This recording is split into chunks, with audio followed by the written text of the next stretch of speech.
মামি বললেন, এটা তোমার মামা চালাকি করেছে, যা তুমি বুঝতে পারোনি। তুমি মনে করতে তুমি তোমার স্ত্রীর সাথে আছো, কিন্তু আসলে আমি ছিলাম।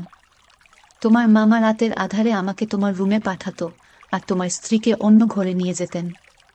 তিনি নিজেই সতর্ক থাকতেন যাতে তুমি সন্দেহ না করে। মিমি বললেন, আমি প্রথমে তোমার মামার অনুরোধে বাধ্য হয়ে এসেছিলাম, কিন্তু পরে তোমার প্রতি আকৃষ্ট হতে শুরু করলাম। তোমার কাছ থেকে যে সুখ পাচ্ছিলাম তা তোমার মামা কখনোই দিতে পারতে না। সেই কারণেই আমি নিজেও তোমার প্রতি দুর্বল হয়ে পড়েছিলাম।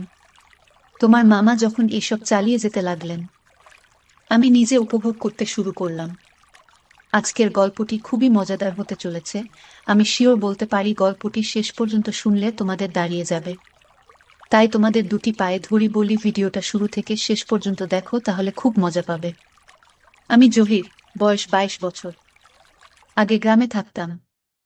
আমি আমার মামার বাড়িতে কাজ করতাম। মামি দেখতে অনেক সুন্দরী যে কেউ তাকে দেখলে তার প্রেমে পড়তে চাইবে। আমার মামি আমার থেকে বয়সে বড় ছিলেন এবং আমাদের মধ্যে বেশি কথা হতো না। তিনি তার কাজে খুব ব্যস্ত থাকতেন এবং মামার সাথেও কম কথা বলতেন। এক রাতে মামি আমাকে তার রুমে ডাকলেন আর বললেন, জহির, আজ আমার শরীর ভালো লাগছে না, তুমি আমার পাশে শুয়ে থাকো। আমি তার রুমে শুয়ে পড়লাম। মামি লাইট বন্ধ করে দিলেন। এরপর আমি তাকে আমার মতো করে পেয়েছিলাম। কখনো ভাবিনি আমি তাকে এত কাছে পাবো। তখন আমি চাকরির খোঁজে ছিলাম, কিন্তু কোথাও চাকরি পাচ্ছিলাম না। একদিন আমার বন্ধু জয়নাল বলল, আমার মামা শহরে থাকেন এবং আমি তোমাকে সেখানে চাকরি দিতে পারবো। আমি বেশি শিক্ষিত ছিলাম না।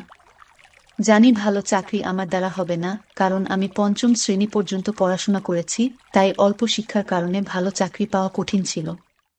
গ্রামের এখানে ওখানে ছোটখাটো কাজ করে কিছু টাকা উপার্জন করতাম, যা খুবই কষ্ট করছিল। তখন মনে হলো শহরে গিয়ে কিছু কাজ খুঁজে দেখা উচিত। একদিন আমার বন্ধুর দেয়া একটি ঠিকানায় গেলাম যা তার মামার বাড়ির ছিল। সেই বাড়িতে গিয়ে দেখি আমার বস, যিনি আমার বন্ধুর মামা, এবং আমিও তাকে মামা বলে ডাকতাম। মামা আমাকে একটি কাগজ দিলেন এবং বললেন, এই ঠিকানায় চলে যাও। আমি যখন সেই ঠিকানায় গেলাম দেখি সেটা এক ডাক্তারের ঠিকানা। মামা বললেন, তিনি আমার বন্ধু।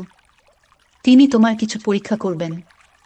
যদি পরীক্ষাগুলো ভালো হয় তাহলে তোমাকে চাকরি দেব। মামা কথা শুনে আমি কিছুটা ঘাবড়ে গেলাম, কিন্তু ভাবলাম চেষ্টা করে দেখি। ডাক্তারের কাছে গিয়ে তিনি আমার কিছু পরীক্ষা করলেন এবং কিছুক্ষণ পর রিপোর্ট দিলেন।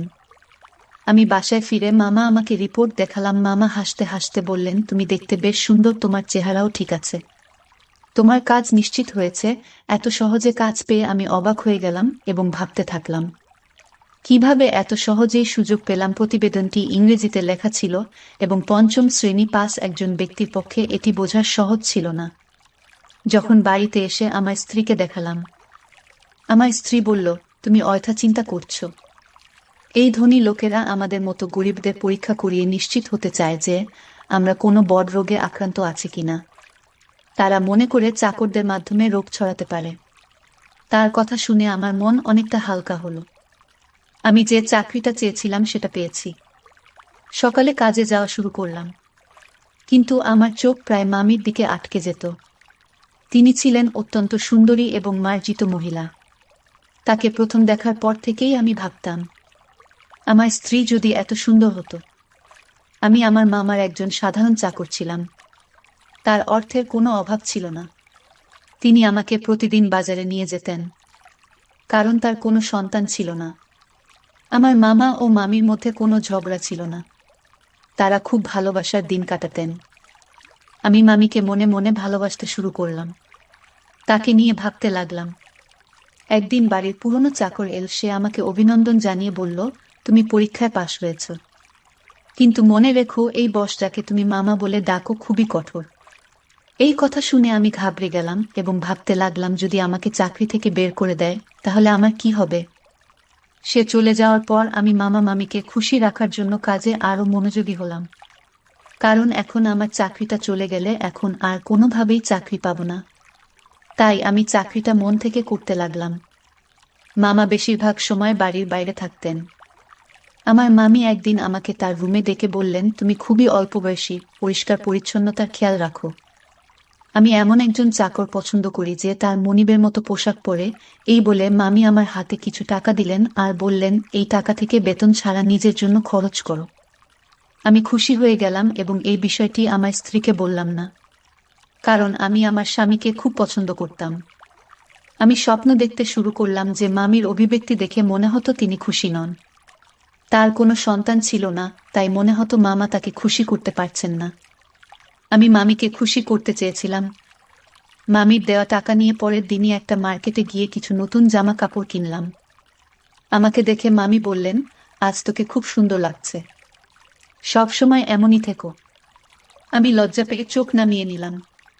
আসলে আমার বিয়ে হয়েছে মাত্র 3 বছর, কিন্তু আমার স্ত্রী মামির মতো সুন্দরী ছিল না। বিয়ের 2 বছর পরে আমাদের সন্তান নিউমোনিয়া হয় এবং সে পৃথিবী থেকে চলে যান।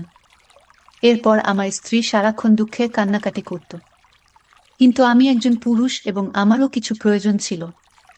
আমি চাইতাম আমাদের আরেকটা সন্তান হোক, কিন্তু আমার স্ত্রী সন্তানের নাম শুনলেই বিরক্ত হয়ে যেতেন। তিনি সবসময় আমার থেকে দূরে থাকতেন। আমার মামিকে দেখে আমার মনোভাব বদলাতে শুরু করেছিল।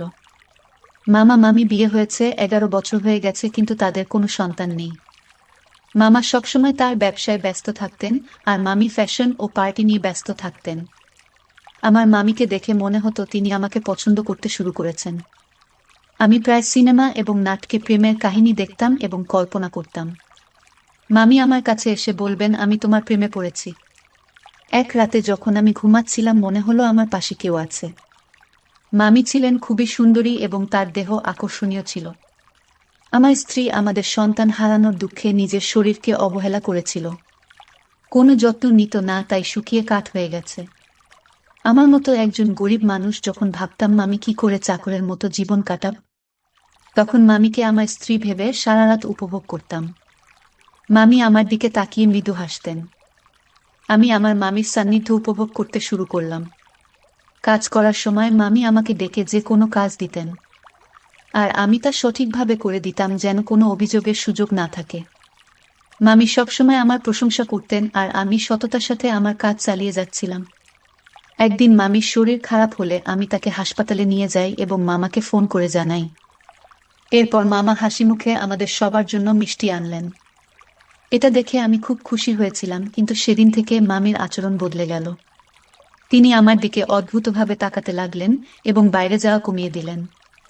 ফলে এখন শুধুমাত্র মামির সঙ্গে আমার দেখা হয় কম। কিছুদিন ধরে আমার মন মেজাজ খারাপ ছিল, কারণ আমি মামির সান্নিধ্যে অভ্যস্ত হয়ে পড়েছিলাম। আমার মনে হয়েছিল আমি হয়তো মামির প্রতি আসক্ত হয়ে পড়েছি। তবে আমার কাজ চালিয়ে যেতে লাগলাম। সময় চলে গেল এবং অবশেষে সেই দিন এলো যখন মামি একটি সন্তানের জন্ম দিতে চলেছিলেন। কিন্তু মামা আর আগের মতো খুশি ছিলেন না। তিনি সবসময় চিন্তিত থাকতেন। আমি ভাবতে লাগলাম মামা কেন খুশি ছিলেন না। আমি যখন বাবা হলাম তখন আনন্দে উঠেছিলাম, কিন্তু আমার মামাকে খুব চিন্তিত দেখাচ্ছিল, যেন কোনো বড় বিপর্যয় আসন্ন। এক রাতে মামা আমাকে তার ঘরে ডেকে বললেন, এই ব্যাগটা নাও। যদি আজ রাতে আমার স্ত্রী সন্তান জন্ম দেয় তবে এই ব্যাগ ব্যবহার করো এবং সন্তানটিকে গোপনে সরিয়ে ফেলো। আমি কখনো আমার কোনো নির্দেশ নিয়ে প্রশ্ন করিনি, তাই সেদিনও কিছু বললাম না। কিন্তু আমার মন খুব অস্থির ছিল। বারবার ভাবছিলাম কেন মামা তার সন্তানের জীবন নিতে চাইছেন। রাত গভীর হলে মামি ঘুমিয়ে পড়লেন, তাই আমি গোপনে তার রুমে গেলাম। মামি তখন চোখ বন্ধ করেছিলেন। আমি মনোযোগ দিয়ে তার দিকে তাকালাম। মামির মুখের সেই চিরচেনা সৌন্দর্য দেখে আমি মুগ্ধ হলাম, কিন্তু আমার অবস্থান মনে করে মামার কথা মেনে নিলাম। মামা নির্দেশ অনুযায়ী কাজ করার জন্য তিনি আমাকে টাকা দিতেন। আমি গোপনে মামার দেয়া ব্যাগটি তুললাম আর বাচ্চাটিকে ব্যাগে ঢোকাতে শুরু করলাম। তখন মামি হঠাৎ আমার দিকে তাকিয়ে হাসলেন। আমি শিশুটিকে লুকিয়ে রাখছিলাম এবং মামি আমাকে দেখে বললেন, তুমি কি সত্যিই শিশুটিকে হত্যা করতে চাও? মামি আমাকে জিজ্ঞাসা করলেন, তুমি কি তোমার মামার নির্দেশে এসব করছো? আমি চমকে উঠলাম এবং বললাম, আপনি এটা কি বলছেন? মামি বললেন, তোমার মামা এই শিশুটিকে মেরে ফেলতে চায়, কারণ সে ভয় পায় যে এই শিশুটি তার নয়। তার কথা শুনে আমি স্তব্ধ হয়ে গেলাম। আমি অবাক হয়ে ভাবতে লাগলাম, এত কিছুর পরও এটা কিভাবে সম্ভব? মামি বললেন, তোমার মামা সন্দেহ করছে যে এই শিশুটি তার নয়, তুমি এর বাবা, তাই সে এই কাজটি করতে বলেছে। সেই শিশুটির বাবা তুমি। এই কথা শুনে তাকে বললাম, তবে আপনি কেন বলছেন আমি এই শিশুটির বাবা? আমি এসব কথা শুনে স্তব্ধ হয়ে গেলাম। আমি বললাম, আপনি কি চান আমি এই শিশুটিকে বাঁচিয়ে রাখি না? মামি হাসলেন এবং বললেন, এই শিশুটিকে জঙ্গলে ফেলে দিও না, কারণ এই শিশুটির বাবা তুমি। আমি আরও বিভ্রান্ত হয়ে গেলাম, কারণ মামি বলেছিলেন যে তিনি কখনো আমাকে স্পর্শ করেননি। তার কথাগুলো শুনে আমার মনে হলো আমি যেন স্বপ্ন দেখছি। আমি সোফায় বসে ভাবতে লাগলাম, এত সুন্দর একজন মহিলার সাথে যাকে আমি মামি বলে ডাকি, এমন কিছু ঘটেছে কি? আমি মামিকে জিজ্ঞেস করলাম, আপনি এত সুন্দরী কিন্তু কেন এমন করলেন?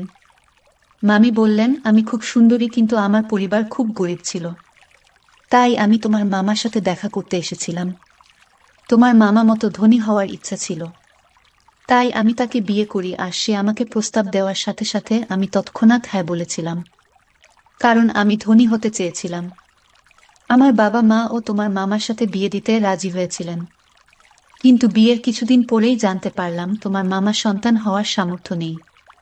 অনেক চিকিৎসা করানোর পরও কোনো ডাক্তার তাকে সুস্থ করতে পারেনি। তিনি মা হতে চেয়েছিলেন এবং এর জন্য তিনি যা করতে প্রস্তুত ছিলেন। তারপর তিনি তার চাকরির মাধ্যমে একটি অদ্ভুত পরিকল্পনা তৈরি করেছিলেন।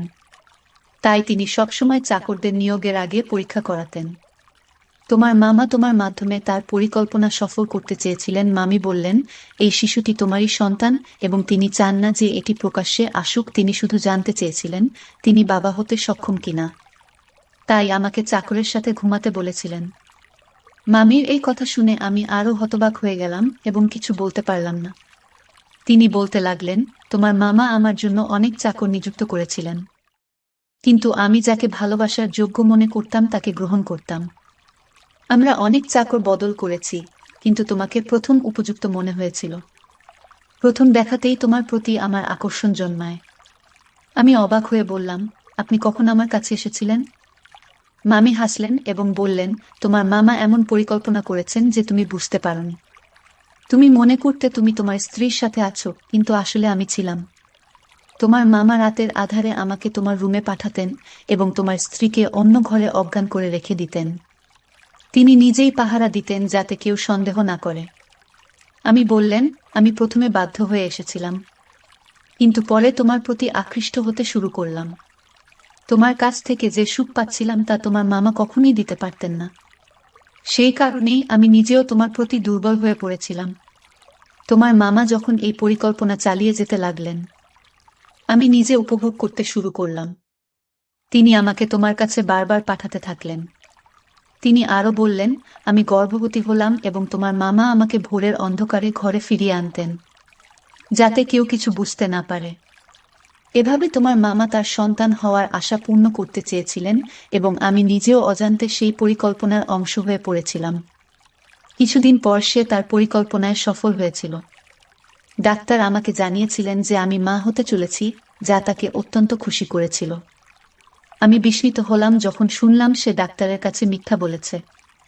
কেউ কিভাবে তার বউকে এমনভাবে ব্যবহার করতে পারে? তারা দুজনেই আমাকে টাকা দিয়ে তাদের খেলনা বানিয়ে ফেলেছিল, যা আমার মোটেই ভালো লাগেনি। তখন আমার মামি তার কথাবার্তায় ব্যস্ত ছিলেন। আমি তখন বুঝতে পারিনি যে আমি কি ভাবছিলাম। তবে মামি আমাকে বলেছিলেন, তোমার মামার পরিকল্পনা ব্যর্থ হয়েছে যখন তার একটি ছেলে হয়েছিল, কিন্তু তিনি একজন উত্তরাধিকারী চেয়েছিলেন। সে তার বন্ধুকে নিয়ে অন্য দেশে পালিয়ে যায় আর আমাকে বলে, এখন আমার কোনো সম্পত্তি নেই, আমার সব ব্যবসা শেষ, সেই শিশুটিকে আসে যায় না। আমি বলেছিলাম, আমি তোমার বুদাসী নয়, যাতে তোমার ইচ্ছে মতো চলি। আগে তুমি আমাকে একটা চাকরের সাথে ঘুমাতে বাধ্য করেছিলেন, যাতে সবাই জানতে না পারে তুমি বাবা হতে পারো না। আর এখন বলছো এই সন্তানের দরকার নেই। মনে রেখো, আমি তোমাকে তালাক দেব, কিন্তু শিশুটিকে মারতে দেব না। আমি বিশ্বাস করেছিলাম যে শিশুটিকে সে আর খারাপ বলবে না, সে তার সন্তানকে পুরোটা দেখাবে। কিন্তু আজ যখন সে বলল এই শিশুটিকে হত্যা করার পরিকল্পনা করেছে, তখন নিশ্চিত হলাম যে তার বুকে হৃদয় নেই। পাথরের মতো কঠিন মামির এই কথা শুনে আমি তাকে গিয়ে বললাম, আমি এসব জানতাম না। যদি এটা অন্য কারো বাচ্চা হতো, আমি জঙ্গলে ফেলে দিতাম না। আমি বললাম, এখন এসবের পরোয়া করি না। তুমি তার মা, তুমি নিজেই তার যত্ন নেবে। এ কথা বলে আমি চলে যেতে লাগলাম। তখন আমি আমাকে থামিয়ে বললেন, এটা তোমার সন্তান, তুমি তার পিতা, তাই এর সুরক্ষার দায়িত্ব তোমার সমান। আমি হাসি দিয়ে বললাম, এই সন্তান আমার, তাই তুমিও আমার স্ত্রী হয়েছ। এই কথা শুনে মা আমি মুচকি হেসে বললেন, ধন সম্পদের লোভে আমাকে অন্ধ করে দিয়েছে, তাই এমন একজন খারাপ লোককে বিয়ে করেছি যে তার সম্মান বাঁচানোর জন্য তার স্ত্রীকে চাকরের কাছে পাঠিয়েছে। আর যখন আমি তার সম্মান রক্ষা করেছি, সে আমার সন্তানের প্রাণ নিতে চেয়েছিল এবং বলেছিল যে এই শিশুটির হতভাগ্য। যখন ব্যবসা ব্যর্থ হয় এবং সমস্ত টাকা হারিয়ে যায়, তখন সে আমাদের সন্তানের প্রতি অখুশি হতে শুরু করে এবং শিশুটিকে জঙ্গলে ফেলে দেওয়ার সিদ্ধান্ত নেয়। এইসব জানার পরেও আমি এমন লোকের সাথে থাকতে চাই না। আমি মামির দিকে তাকিয়ে জিজ্ঞেস করলাম, এই সন্তানের জন্য আপনি কি একজন চাকরের সাথে থাকবেন? মামি বললেন, তুমি গরিব হতে পারো কিন্তু তোমার মন অনেক বড়। তাই আমি তোমাকে বিয়ে করতে চাই, যাতে আমাদের সন্তান বেঁচে থাকে এবং ভালো জীবন পেতে পারে। মামি আমাকে জানালেন তিনি মামার থেকে ডিভোর্স পেয়েছেন এবং আমরা একই বাড়িতে সুখে থাকতে শুরু করি। মামি সেই বাড়িটি আগেই তার নামে পেয়েছিলেন। কিছুদিন পর যখন আমার স্ত্রী বিষয়টি জানতে পারেন, তিনি আমাকে ছেড়ে চিরকালের জন্য তার বাবা মায়ের বাড়িতে চলে যেতে চান এবং তালাকের প্রক্রিয়া শুরু করেন। কিন্তু আমি যখন পুরো ঘটনা আমার স্ত্রীকে জানালেন, আমি তাকে অনেক বুঝিয়ে শান্ত করি। অবশেষে আমি আমার দুই স্ত্রীর সাথে সুখে সংসার করতে শুরু করি এবং আমরা সবাই মিলে সুখে থাকি। আজ আমি খুব খুশি, কারণ আমি জানতাম না যে আমার জীবন এত সুন্দর হবে। গল্পটা কেমন লাগলো জানাতে ভুলবেন না। এরকম আরো মজার মজার রোমান্টিক গল্প শুনতে চাইলে ভিডিওটি লাইক, শেয়ার এবং সামিয়া ব্লগ চ্যানেলটি সাবস্ক্রাইব করতে ভুলবেন না। আমার ভালোবাসার মিষ্টি বন্ধুরা, কেমন আছো তোমরা? নিশ্চয়ই তোমরা খুব ভালো আছো। তোমাদেরকে মজা দেওয়ার জন্য আবারও নতুন একটি গল্প নিয়ে এলাম। আজকের গল্পটি খুবই মজাদার হতে চলেছে। আমি শিওর বলতে পারি গল্পটি শেষ পর্যন্ত শুনলে তোমাদের দাঁড়িয়ে যাবে। তাই ভিডিওটা শুরু থেকে শেষ পর্যন্ত দেখার অনুরোধ রইল। তাহলে কথা না বাড়িয়ে এবার আসল ঘটনা আসি। আমার নাম কামরুল। আমি নারায়ণগঞ্জ জেলার রূপগঞ্জ থানার এক গ্রামে থাকি। পরিবারে আমার মা আর আমি থাকি। আমরা দুজন ছাড়া পরিবারে আর কেউ নেই। বাবা 4 বছর আগে করোনায় মারা যায়। গ্রামের পশ্চিম কোণে আমাদের বাড়ি। আমাদের বাড়ির পরে আর কোনো বাড়ি নেই। পাহাড় জঙ্গলে ভরা, যেখানে কখনো কেউ আসে না। বাড়ির সাথেই কয়েক বিঘা জমি থাকায় আমাদের মা ছেলের সংসার কোনো মতে চলছে। বাবা মারা যাওয়ার পর পড়াশোনা বাদ দিয়ে মার সাথে মাঝে মধ্যে কৃষি কাজ করি। সবজির চাষ করি বলে আমরাই যা করার করি। আর আমি একটা কাপড়ের দোকান চালাই। এভাবে দুজনের সংসার বেশ ভালোই চলছে। আমার বয়স 20 বছর আর আমার মায়ের বয়স 37 বছর। 15 বছরে বিয়ে হয়ে 1 বছর পরে আমি পৃথিবীতে আসি। আমার গায়ে রং খুব ফর্সা। শুনেছি নানিও নাকি ফর্সা ছিল, তাই আমার শরীরের অঙ্গের মতোই অপরূপ সুন্দরী তিনি। এমন চেহারা সুন্দরী নারী আর নেই আমাদের গ্রামে। কেউ বলবে না আমার মায়ের 21 বছরের সন্তান আছে। 22-23 বছর বয়সী বিবাহিত নারীর মতো একদম। মার সাথে আমার মনের প্রচণ্ড মিল। আমায় ভীষণ ভালোবাসে আমার মা। কখনো একটি বকাও দেয়নি জীবনে। যাই হোক, আসল ঘটনা আসি। মাকে নিয়ে কখনো আমার মনের মধ্যে খারাপ চিন্তা ছিল না। সাধারণ মা ছেলের মতোই। তবে বয়সের সাথে সাথে নিজের বয়সের চেয়ে বড় মেয়ে ও মহিলা দেখে মনের সুপ্ত বাসনা তৈরি হতে থাকে। স্কুলে পড়ার সময় কখনো ক্লাসের মেয়েদের দেখতাম না।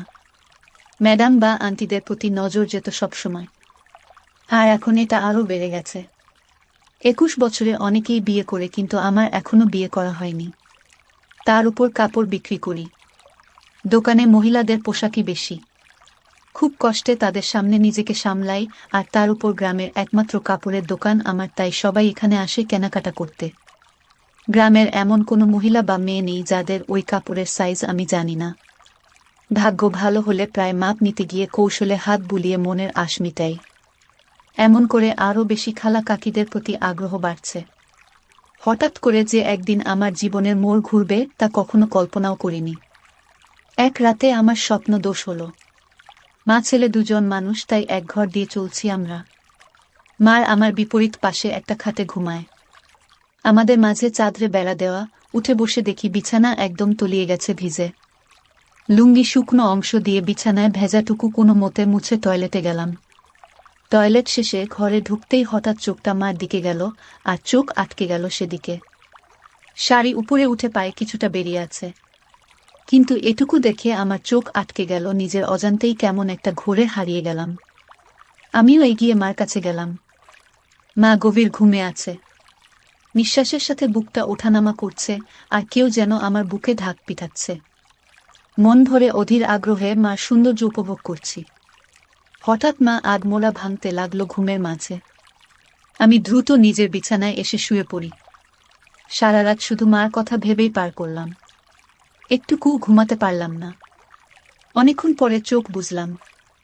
সকালে উঠে উঠোনে গিয়ে দেখি মা গরুর দুধও দোয়াচ্ছে।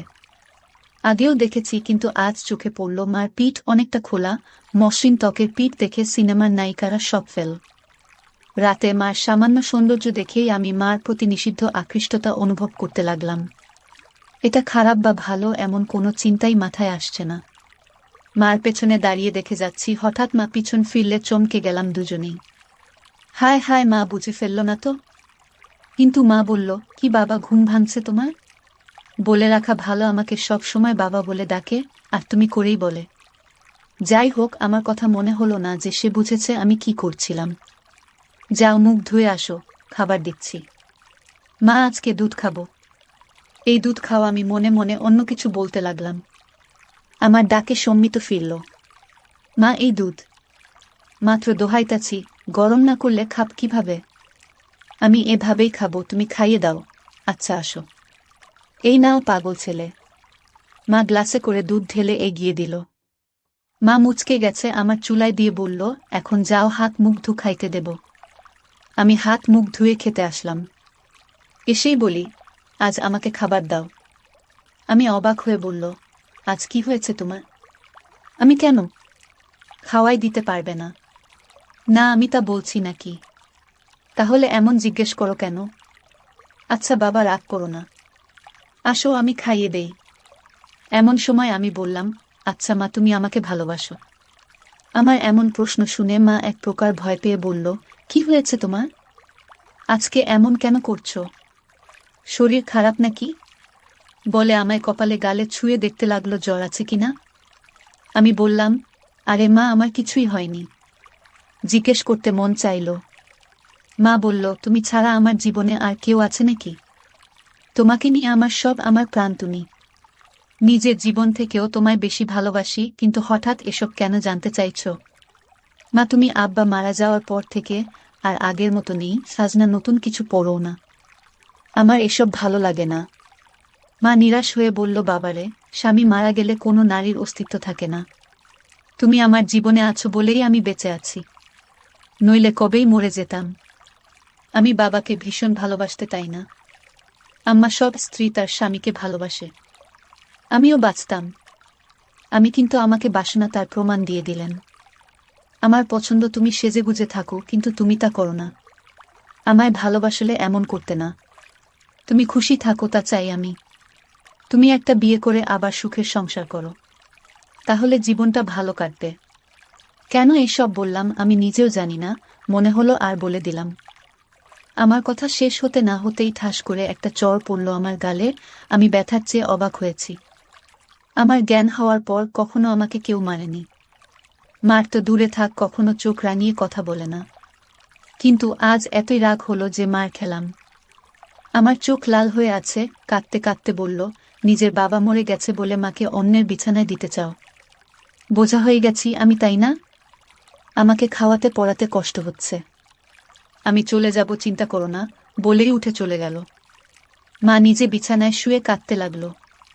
আমি উঠে তার কাছে গিয়ে 1000 বার বোঝানোর চেষ্টা করলাম, কিন্তু আমার কোনো কথাই শুনল না। মা বলল, এখন আমার চোখের সামনে থেকে যাও। আমি মার কথায় ভয় পেয়ে যাই, বের হয়ে যায় দোকানের উদ্দেশ্যে। রাতে কথা বলল না, যে যার মতো শুয়ে পড়ি। হঠাৎ ঘুমের মধ্যে গালে নরম ছোঁয়া পেয়ে উঠে পড়ি। দেখি মা সামনে বিছানায় বসা।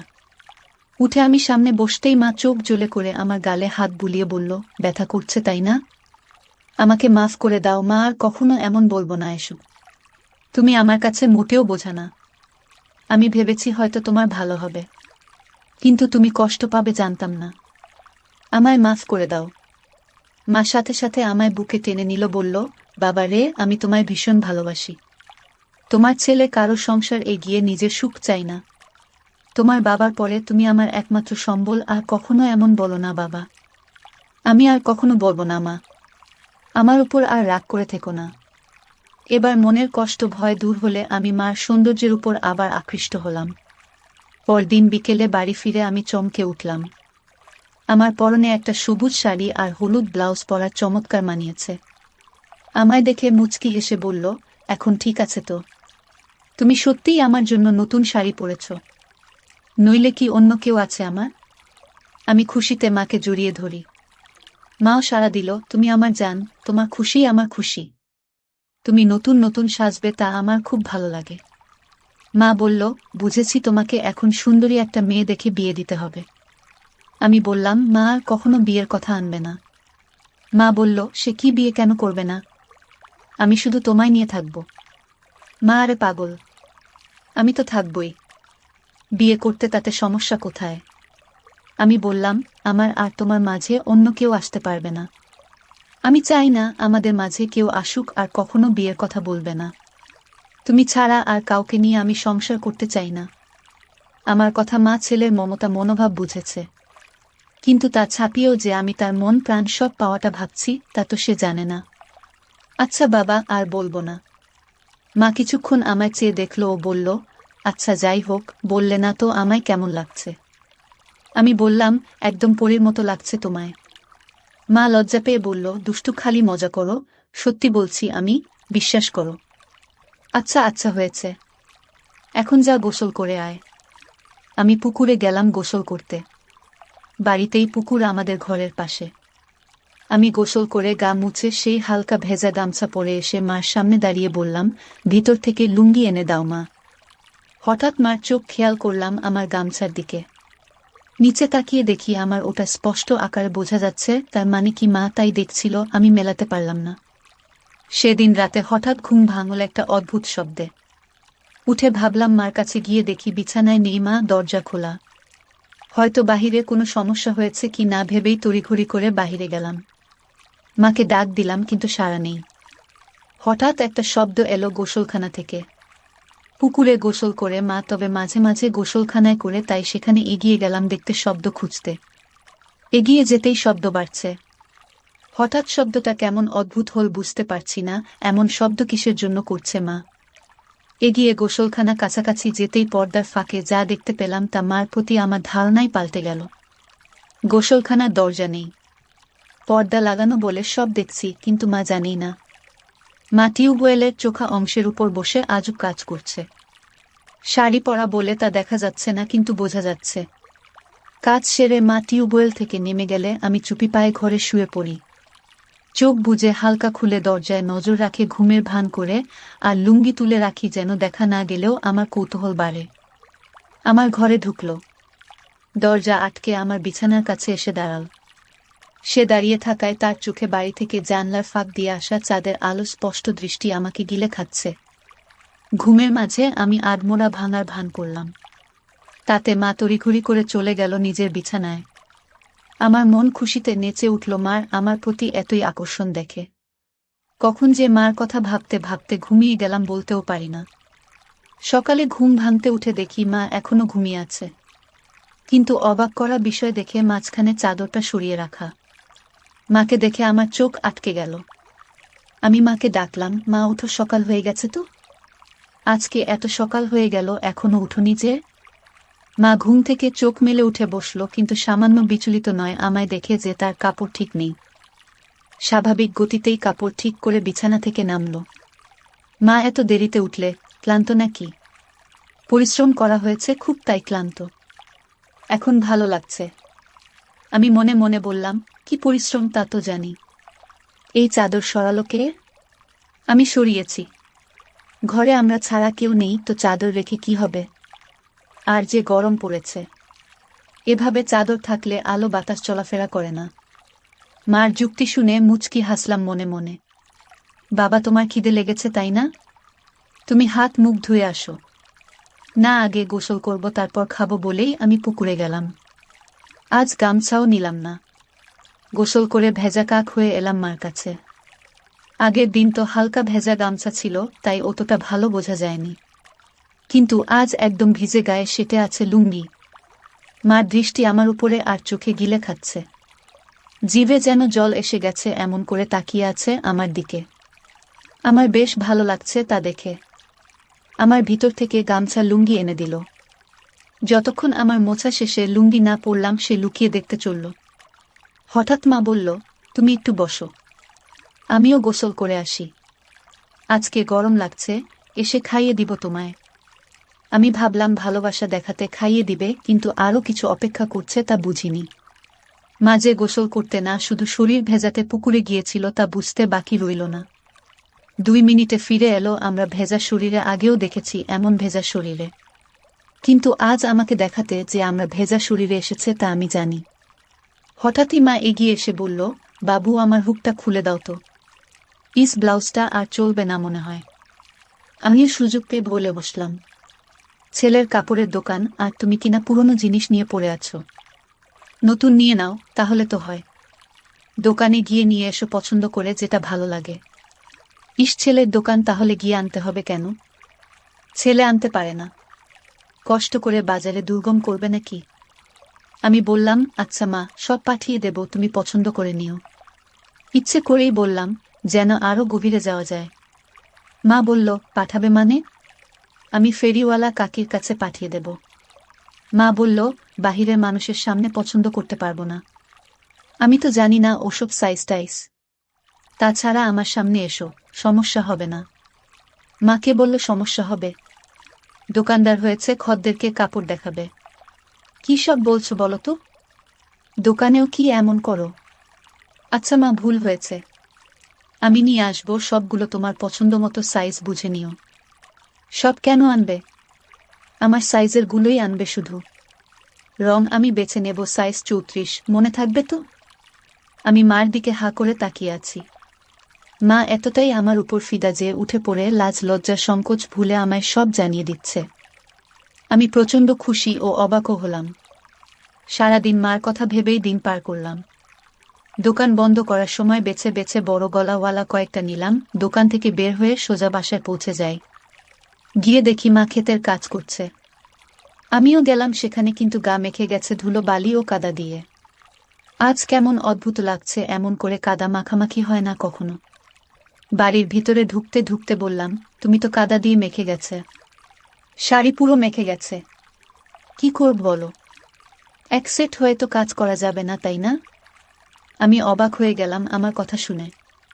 আমার দিকে হুট করে তাকাতেই মা হেসে দিল। সাথে আমিও হেসে দিই।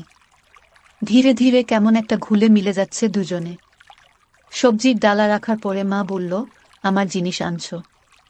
আনছি মা, পরে দেখো, সাইজে না হলে পাল্টা আনবো।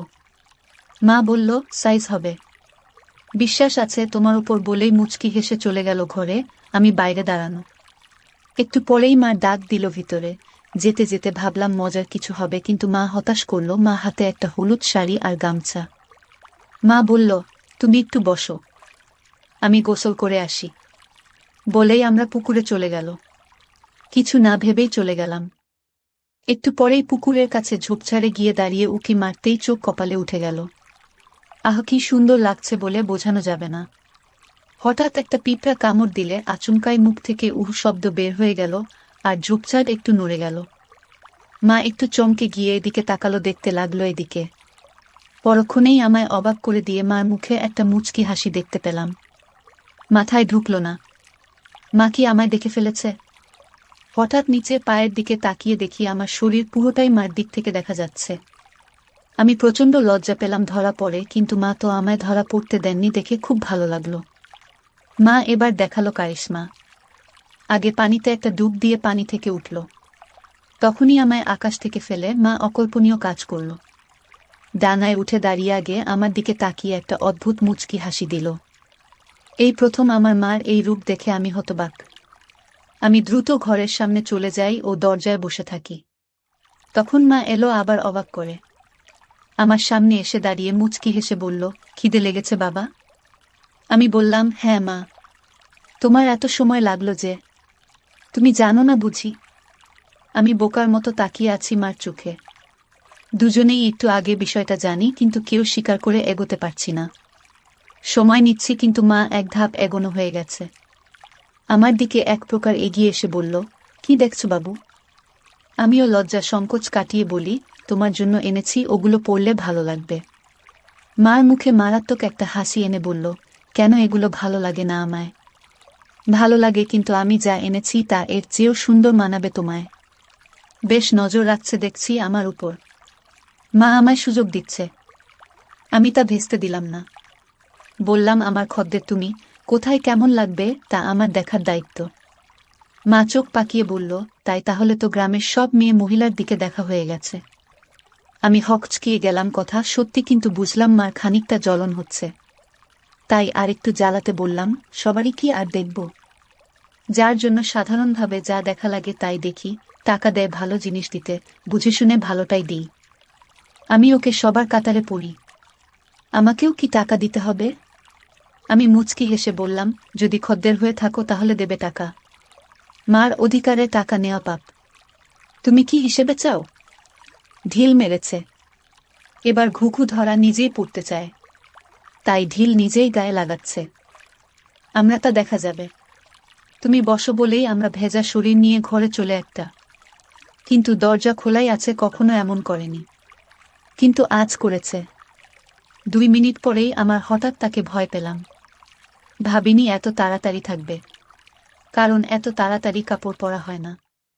তাহলে ডাকলো কেন? ভিতরে আসবো? হ্যাঁ এসো। আমি মন ফুরফুরে করে এগিয়ে ঘরে ঢুকেই চোখ জল হয়ে একটা। আমার মনে ঝড় উঠে একটা। আমার প্রতি এত সদয় দেখে আমায় নিজে থেকে দেখাচ্ছে বলে গর্বে বুকটা ভরে গেল। আমি মার সামনে গিয়ে দাঁড়িয়ে আছি। এমন সময় আমার গলায় এসে বলল, কি হলো দোকানদার? ঠিকই তো এনেছে দেখছি। এতই ভালো মাপ কি করে আনলে? আমিও আমার সামনে খদ্দেরদের সাথে যেভাবে কথা বলি সেরকম বললাম, এত বছর ধরে ব্যবসা করি, জানবো না? অন্যদের তো মাপ নিতে হয়। আমার লাগলো না যে? আমি তোমার কি অন্যের সাথে যায়? তুমি আমার সামনে সব সময় থাকো। আগাগোড়া সবই তো দেখা আছে। কথাটা আচমকা বলেই ফেললাম, যদিও এখনই বলতে চাইনি। কিন্তু আমার মুখে তা শুনে দুষ্টু হাসি। যাক, ভালো এনেছে। তোমার গায়ে ফিট হয়েছে তো? কোনো সমস্যা হলে বলো, অন্য সাইজ আনবো তাহলে। একদম ঠিক আছে, কিন্তু একটা জিনিস বলা দরকার। কি বলো বলো? আমার উত্তেজনা দেখে আমরা হেসে দিল মুখে হাত দিয়ে। আমিও সামনে লজ্জা পেয়ে বললাম, কি জিনিস মা? আর কোনো সমস্যা না। একদম মাতামাতি হয়েছে, কিন্তু আমার আরেকটা টাইপ করার ইচ্ছা। না তো তুমি জানোই। তবুও একবার মাপ নিয়ে নাও। আমি আমার প্রতি এতই আহ্বান দেখে মুগ্ধ। মা তার গায়ে ছোঁয়ার সুযোগ করে দিচ্ছে। আমি এতই মুগ্ধ যে তাকিয়ে আছি। তুমি মনে হয় মাপ নেবে না? সরকার করেনি? আরে না, এই তো নিচ্ছি। এক প্রকার দৌড়ঝাঁপ করে ফিতা এনে আমার সামনে দাঁড়ালাম। অন্যদেরও তো স্বাভাবিকভাবেই মাপ নেই, কিন্তু আমার সামনে সে বুক ধরফর করছে। কোনো পাশ থেকে শুরু করব তাই বুঝতে পারছি না। এতই পাগল হয়েছি যে কিসের জন্য মাপ নিব তাই জিজ্ঞাসা করিনি। আমরা মুচকি হাসছে আমার কাণ্ড দেখে। কি হলো, হাসছো কেন আম্মা? কিসের মাপ নিবে তুমি জিজ্ঞেস করছো? ও তাই তো। কিসের? জামা? পাগল ছেলে, তুমি যে দোকান করো কিভাবে জানি না। না, এই ধরো বলেই আমার হাত দুদিকে ছড়িয়ে দিল। আমি একটু ঝুঁকে পিছন দিয়ে ফিতা এনে বুকের উপর রাখলাম। এখনো তাই করিনি। আমরা তাও বলল, আর তাই আমায় বুকে একটা কাঁপুনি হলো আর মুখে পাগলাটে একটা চাননি। আমার চাইনি দেখে আমরা একটু বিরক্ত হয়ে বলল, খদ্দেরদের সাথে এমন আচরণ করো তুমি? একটা মাপ নিতে এত সময় কেন? যত যাই হোক, তুমি তো মা। তাতে কি হয়েছে? কাজের জায়গায় বাহিরে হলে কি এতই স্বাভাবিকভাবে তোমায় বলতে পারতাম? তুমি নিজের পেটের সন্তান, তাও যদি এত রং চং করো। লাগবে না, যাও। বলেই আমার সরে যেতে নিলে আমি হাত ধরে বলি, আচ্ছা এসো মাপ নিচ্ছি। কত রাগ করে গো! নয়তো কি করব? বাহিরের মানুষের কাছে গিয়ে মাপ দিব? আচ্ছা হয়েছে, এসো হাত সরাও। আম্মা পারবো না। পারলে সরিয়ে নাও। আমার এই অভিমান খুব ভালো লাগলো। আমি এবার সংকোচ কেটে গেলাম। তাই আমিও এগিয়ে গেলাম।